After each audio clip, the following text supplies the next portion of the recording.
হিমন্ত বিশ্ব শৰ্মাই 21 চনৰ পিছত অসমত ৰাজনীতি নকৰে। মোৰ পাবলগীয়া হেৰাবলগীয়া একো নাই। কোনোবাই যদি কয় হিমন্ত বিশ্ব শৰ্মাই কিবা হোৱাৰ সপোন দেখি কৰিছে, এইখন মঞ্চৰ পৰাই কৈছো 21 চনৰ পিছত হিমন্ত বিশ্ব শৰ্মা ৰাজনীতিত থকাৰ প্ৰশ্ন উঠে।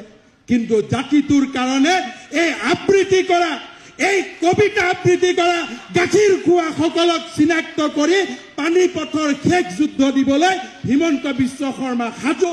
তাৰ কাৰণে যদি জীৱনো বলিদান দিব লাগে, সেই জীৱন বলিদানৰ বাবে মই সাজু। মই একেবাৰে ৰিজাইন দি দিম যদি মই এটা কথাও মিছা কৈছো। এটা কথাও যদি মিছা কথা কৈছো, জীৱনত ৰাজনীতিয়ে নকৰো। মই ক'লো নহয়, যদি এটা কথাও মই মিছা কৈছো, জীৱনত হিমন্ত বিশ্ব শৰ্মাই ৰাজনীতিয়ে নকৰে। ইয়াতকৈতো আৰু একো নালাগে।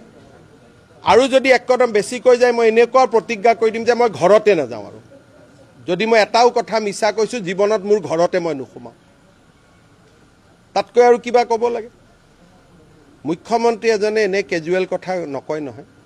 গতিকে এইটো যিখিনি কথা কৈছো মই কম কৰি কৈছো, আচল কথা এতিয়াও মই কোৱা নাই। যিহেতু পাতল কথা ক'ব নাপায়, সেইকাৰণে মই যিমান কথা ক'ব লাগে তাতকৈ বহুত কম কৈছো। 10 ছেপ্টেম্বৰত ইয়াতকৈ বেছি আপোনালোকে শুনা পাব।